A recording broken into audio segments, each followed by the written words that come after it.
Welcome back to the latest episode of Conference Chatter TV, where I pick every game in the Big 12 this college football season. And in this previous week, week 7 in the Big 12, there is no other way to put it. I had a really terrible week, going 2-4, by far my worst week of the season in picking Big 12 football games. My record on the year is still not that bad, 50-9, picking at an 84.7% clip. But I struggled in week 7, and I will explain why here shortly.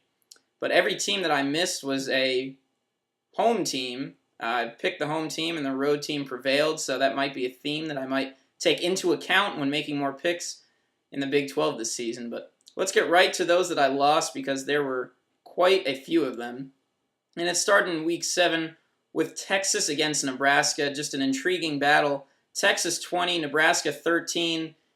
In Lincoln, and I did not see this one coming. I don't know if a lot of people did. This was the year that Nebraska was clearly supposed to knock off Texas. From the time that the Huskers lost in the Big 12 championship by 1 second to Texas last year, by 1 point to Texas last year, they were really looking forward to this game.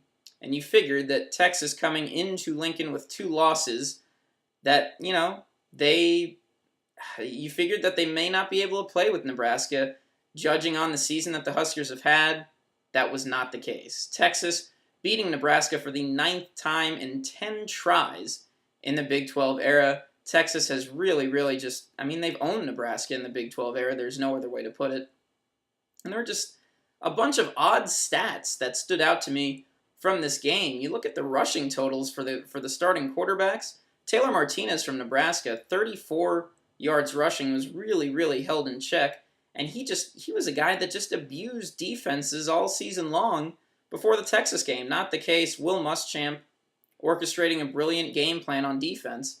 And then you take a look at Garrett Gilbert for Texas, 71 yards rushing, 2 touchdowns from Garrett Gilbert on the ground. Are you kidding me? Just a brilliant game plan, orchestrated by Mac Brown, clearly making the predetermined call to implement Garrett Gilbert into the offense. You take a look at this before the game. Garrett Gilbert had 14 yards rushing all season long, and he had 72 yards rushing against Nebraska and 2 touchdowns. For Taylor Martinez, I love watching this guy. He's Team Magic, that, as his nickname suggests, certainly wasn't Team Magic against Texas, but he had been all season. But you would think the Heisman talk would quiet down for Martinez, who was benched in favor of Zach Lee. And it was a bit of a confusing call at the time. I remember kind of thinking, why would Bo Pelini do this? And, the coach saying he wanted a spark, and it seemed like he wanted somebody who could make better passes. Martinez was really struggling through the air, and, to Lee's credit, he made some good throws. Nebraska just didn't catch the football. They had 7 dropped passes, and 3 of those 7 could have been touchdowns. And that's, talk about squandered opportunities. 7 dropped passes. You're not going to win many games that way. I didn't see this one coming, guys. I got to be honest. I thought, maybe, Texas' defense would, enable this to be a pretty close game, but I thought Nebraska at home would win it. Not the case. Let's take a look at some of the others that I missed here in week 7. Number 21, Missouri, 30, Texas A&M 9. And it wasn't really even that close. That's not close to begin with, but this was 30-3 in the 4th quarter. And how about Missouri, who's currently leading the North right now, 6-0 overall. They are leading the North Division, and they are absolute contenders in the North. This could be a very intriguing battle when Missouri, takes on Nebraska.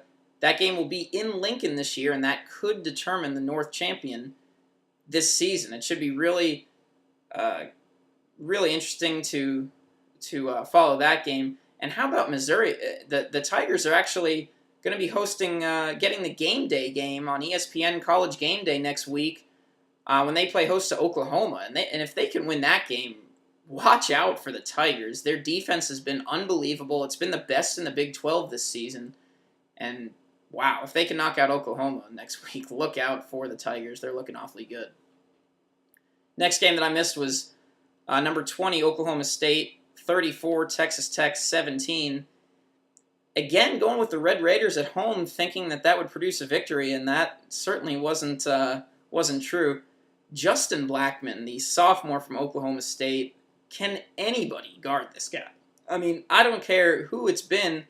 No one's been able to contain Blackmon, the wide receiver who went off for 10 catches, 207 yards, and a touchdown. And you almost look at it and think, okay, yeah, that's a pretty normal game for Blackmon. The guy's averaging like 160 yards receiving rather, per game. That leads the country by a long shot, by like 30 yards. Nobody's been able to contain Blackmon, and the Cowboys are 6-0, and they're in first place in the South right now, along with Oklahoma. Would never have predicted that before the season, but Oklahoma State, one of the surprise teams of the Big 12, I would say, to this point, the surprise team in the Big 12, going into a hostile environment in Lubbock and beating Texas Tech. Give the Cowboys credit for that. That was a very nice win. The last one that I missed, and I took the home team in all of these battles, so just a very odd thing. Baylor 31, Colorado 25. This game played in Boulder, and give Art Briles and the Bears some credit. Baylor suddenly is one win away from earning its first bowl berth since 1994, and they have a chance to clinch a bowl next week against K-State. That'll be really interesting to follow. That might be Baylor's best chance to clinch because they have a very tough schedule after that. They go to Oklahoma State after that game, and then they're at home to Texas A&M and Oklahoma. So pretty tough schedule for Baylor to close out the season, but suddenly you look at it, if they can win one of those games, they will be going bowling, which would be an incredible accomplishment for Robert Griffin, for Baylor, for Art Briles, for that program. That is pretty significant.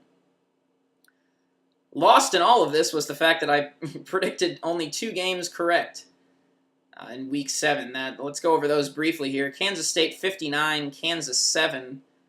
I may have predicted that right, but there's no way that I would have thought that K-State would hang 59 on Kansas in Lawrence. I mean, you got to be kidding me. The Jayhawks, it just continues to be a nightmarish first season for Turner Gill and the Jayhawks, and they're looking... They looked, pretty bad, pretty inept in all areas of the game against Kansas State. That's really all there was to it. And the other game that I predicted correct here was Oklahoma 52, Iowa State nothing. In Norman, that one's not going to be tough to predict either. Oklahoma now up to number 3 in the latest AP poll. They look to be the Big 12's only hope of landing a team in the BCS championship this season. Could happen. Oregon's number 1, Boise State's number 2. So really, if you're OU this week, you're looking at all the teams that toppled there in the AP poll, and you're thinking, thank goodness. They were number 6 this week, and they jumped up 3 spots. That's pretty significant to be ranked that high in the poll and jump 3 spots in 1 week. But there's Oklahoma at number 3 in the country suddenly. So look out for the Sooners enjoying a very nice year. Well, I have to do better than 2-4 next week. That's just unacceptable here on Conference Chatter TV. I make no excuses for that. So let's hope to do better in Week 8 here in picking Big 12 games. But kind of struggled there to a 2-4 week. Everybody has bad weeks, so we'll try to recover next week. That should be everything from me, guys. My name's Eric Sorrentino. I'm signing out, and I will talk to you again next week. Thanks.